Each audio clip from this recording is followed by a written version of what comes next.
शिवहर शंकर नमामि शंकर शिवशंकर शंभो। हे गिरिजापती भवानी शंकर शिवशंकर शंभो।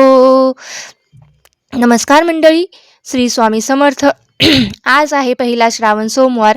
आपल्याला उपवास नाही केला तरी चालेल, पण आपल्याला एक अतिशय प्रभावी उपाय आपल्याला या दिवशी करायचा आहे, म्हणजे आज करायचा आहे। आणि हा उपाय केल्यामुळे काय होतं तर आपल्या कुटुंबातील अडचणी दूर होत असतात, कोणतेही दुःख हे दूर होत असते। आणि जर आपण कुठलेही काम करत असेल आणि त्या कामामध्ये आपल्याला यश हे मिळत असेल, जर आपल्याला कोणत्याही कामात यश मिळत नसेल, जे काही काम आपण करत असतो त्या कामामध्ये आपल्याला यश मिळत नाही, म्हणावा असा यश मिळत नाही, सतत आपल्या कामामध्ये अडथळे निर्माण होत असतील, तुमच्या घराची, मुलाची, पतीची प्रगती होत नसेल, किंवा घरामध्ये सतत वादविवाद, क्लेश, भांडण, तंटा असतील, किंवा नवरा बायकोचे भांडण असतील, हे सर्व होत असतील, क्लेश होत असतील, मुलं ऐकत नसतील, तर आपल्याला हा एक उपाय करायचा आहे। तसेच त्यांचा हट्टीपणा सुद्धा सोडवायचा असेल तर आपल्या घरातील या सर्व समस्या कुठेतरी कमी होण्यासाठी व कुठेतरी संपवण्यासाठी आपल्याला हा उपाय आज सकाळी म्हणजे श्रावण सोमवारी करायचा आहे। आज श्रावण सोमवार आहे आणि श्रावण सोमवारचा पहिला श्रावणी सोमवार आहे।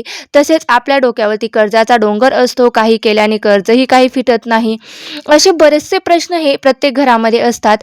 घरात पैसा येतो, पण पैसा कुठे येतो तेही कळत नाही, घरात टिकत नाही, काही ना काही कारणाने पैसा येतो आणि काही ना काही कारणाने तो पैसा घराच्या बाहेर जात असतो, म्हणजेच काय तर एका प्रकारे घरातून पैसा हा निघून जात असतो।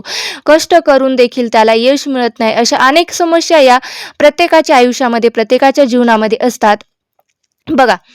म्हणून सोमवार हा दिवस, या दिवशी शिवामूठ असणार आहे, ती आहे तांदूळ। आणि जो उपाय आपण करायचा आहे तो तांदळाचा अतिशय पवित्र असा धान्य मानलं जातं, आणि तांदूळ हे पूर्ण धान्य मानलं जाते। आणि पूजेमध्ये तांदळाला अक्षदा जो कधीही नष्ट होत नाही किंवा खंडित होत नाही असे म्हटले जाते। म्हणून आपल्याला तांदळाचा हा जो उपाय आहे तो आपल्याला केल्याने जे फळ मिळणार आहे तर ते सुद्धा कधीही नष्ट होत नाही किंवा ते कधीही संपत नाही। आणि तांदूळ हे धन, संपत्ती आणि धान्याची अधिष्ठाची देवता आहे, देवी लक्ष्मीचे प्रतीक मानले जाते। आणि म्हणून हा उपाय केल्याने धन, धान्य, संपत्तीची कमतरता देखील भासत नाही। आता हा उपाय करण्यासाठी काय करायचं आहे तर आपल्याला सकाळी लवकर उठून जी काही आपले नित्यकर्म आहे ती करून घ्यायची आहे। देवघरातील देवाची पूजा वगैरे करून घ्यायची आहे, पूजा अर्चा करून घ्यायची आहे। यानंतर तुम्ही काय उपाय करायचा आहे तर आता हा उपाय तुम्ही मंदिरामध्ये जाऊन केला तरीही चालेल, किंवा तुमच्या देवघरामध्ये जर शिवलिंग असेल तर तिथे सुद्धा तुम्ही हा उपाय करू शकता। पण जर मंदिरामध्ये हा उपाय तुम्ही केला तर खूप जास्त फायदेशीर ठरणार आहे, कारण मंदिरामध्ये ज्या काही सकारात्मक लहरी असतात ना त्या खूप जास्त प्रमाणात सक्रिय असतात।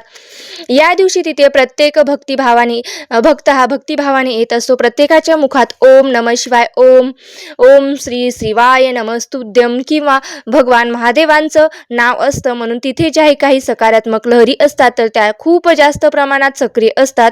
म्हणून त्या पवित्र वातावरणात आपण हा उपाय करायचा आहे। आपल्याला जे काही फळ आहे ते मिळत असतं, पण नाही जमलं तर आपल्या घरी जे शिवलिंग असेल तिथे तुम्ही हा उपाय करू शकता। आता हा उपाय करण्यासाठी तुम्हाला काय करायचे आहे तर 11 तांदूळ घ्यायचे आहे, ते अखंड तांदूळ असले पाहिजेत। तुटलेले, फुटलेले, खराब झालेले तांदूळ आपल्याला वापरायचे नाहीत, म्हणजे काय तर अखंड असे 21 तांदूळ तुम्हाला काढायचे आहेत। त्यानंतर हे 21 तांदूळ तुम्हाला महादेवावर म्हणजे शिवलिंगासमोर बसायचं।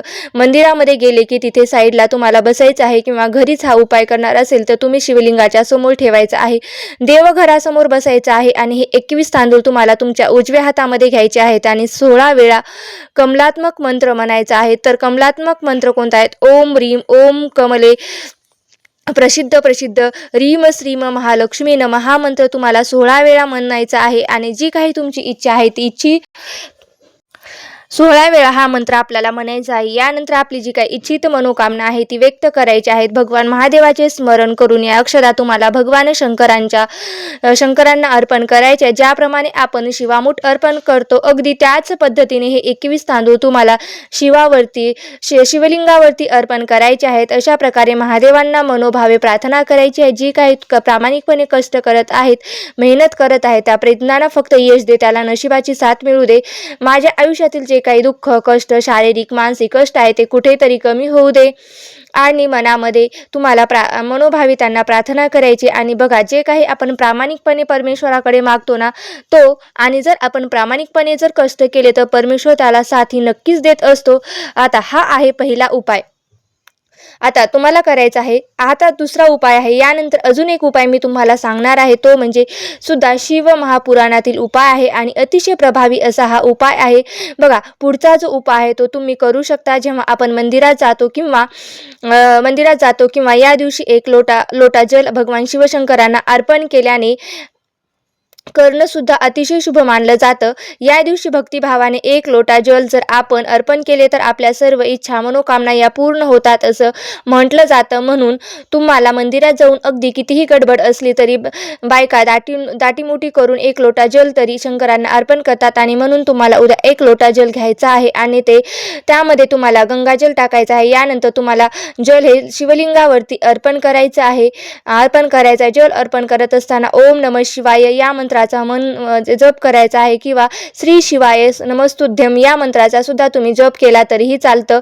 तुम्हाला शिवलिंगावरती अर्पण करायचं आहे. खूप साधा सोपा उपाय आहे, परंतु खूप जास्त प्रभावी असा हा उपाय आहे. शंकराच्या मंदिरात जाऊ शकत नसाल तर तुम्ही हा देवघरामध्ये शिवलिंगावरती जिथे तुम्ही उपाय करणार आहात तिथे सुद्धा तुम्ही केला तरीही चालेल. सोन्याहून पिवळं, कारण घरी उपाय हा करण्यापेक्षा तुम्ही कधीही मंदिरामध्ये जाऊन केलेला उपाय हा सोन्याहून पिवळा असतो. कारण मंदिरामध्ये ज्या काही सकारात्मक लहरी, सात्विकता असते ना, ती आपल्या घरापेक्षा तिथे जास्त असते. कारण तिथे जास्त हे शिवभक्त आलेले असतात आणि त्याच्यामुळे तिथे शिवशक्ती जास्त प्रमाणातही जागृत झालेली असते.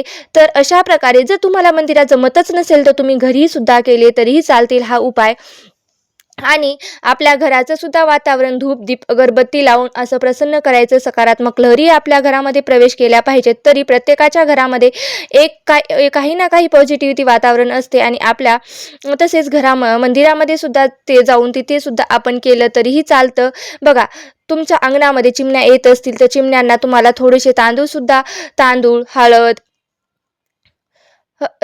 हळद लावून पिवळे करायचे आहेत आणि हे तांदूळ तुम्हाला चिमण्यांना खाऊ घालायचे आहेत.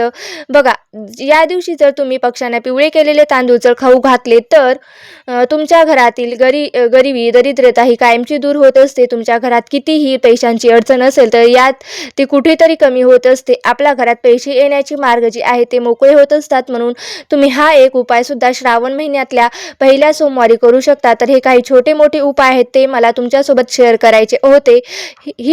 तुम्हाला जर ही माहिती आवडली असेल तर नक्की लाईक करा, शेअर करा आणि चॅनलवरती नवीन असाल तर सबस्क्राईब करायला विसरू नका. धन्यवाद. शिव हर शंकर नमामि शंकर शिव शंकर शंभो, हे गिरिजापती भवानी शंकर शिव शंकर शंभो.